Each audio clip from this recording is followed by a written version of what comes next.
Yo, check out this wild story I've got for ya. So there was this kid named Zico who lived with his dad in a village, right? His dad planted a tree next to their house, and he watered it every single day. Zico would just watch, not saying a word. One day, he asked his dad why they were growing the tree, and his dad told him that trees are kinda like kids.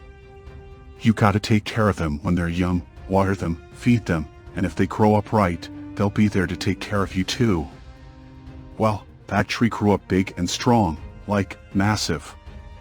It loved doing its thing every day, stretching out its branches for the birds to chill on, growing thick leaves to give shade, and even dropping fruits for everyone to eat. It had gorgeous flowers that made people feel all peaceful inside, and its roots went deep, helping the thirsty earth. Basically, it was a rockstar tree, and it was super happy just giving to the world. Now, Zico grew up too, but he didn't turn out like the tree. Nah, he was all about that selfish life, constantly wanting more and more. If he didn't get what he wanted, he'd get all angry and throw stuff around. When he did get what he wanted, he'd just want more. It was a never-ending cycle of greed and misery. Because of his bad vibes, Zico ended up losing everything, his friends, his family, and even his village. He was all alone, and he felt super sorry for himself. He thought everyone had used him, and he'd walk around like a crazy person, screaming about how the world had abandoned him.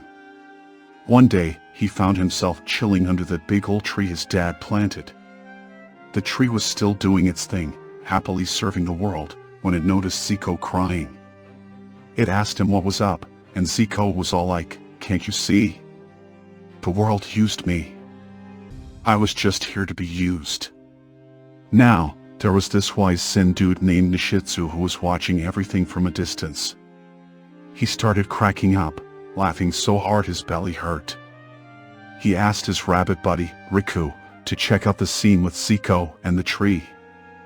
Nishitsu said, "That's the crazy thing about life, man. One guy is miserable because he just wants and wants, and he's gonna suffer and die wanting more. The other, the tree, is all about giving and giving. It's happy, and it's gonna keep thriving and reaching for the heavens." Both Zico and the tree were planted by the same guy, but they chose different paths. They both got used by the world, but that's what we're all here for, right?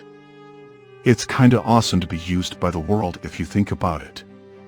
And with that, Nishitsu went off to make some tea. So there you have it, the wild story of Zico, the tree, and the wise Zen dude Nishitsu.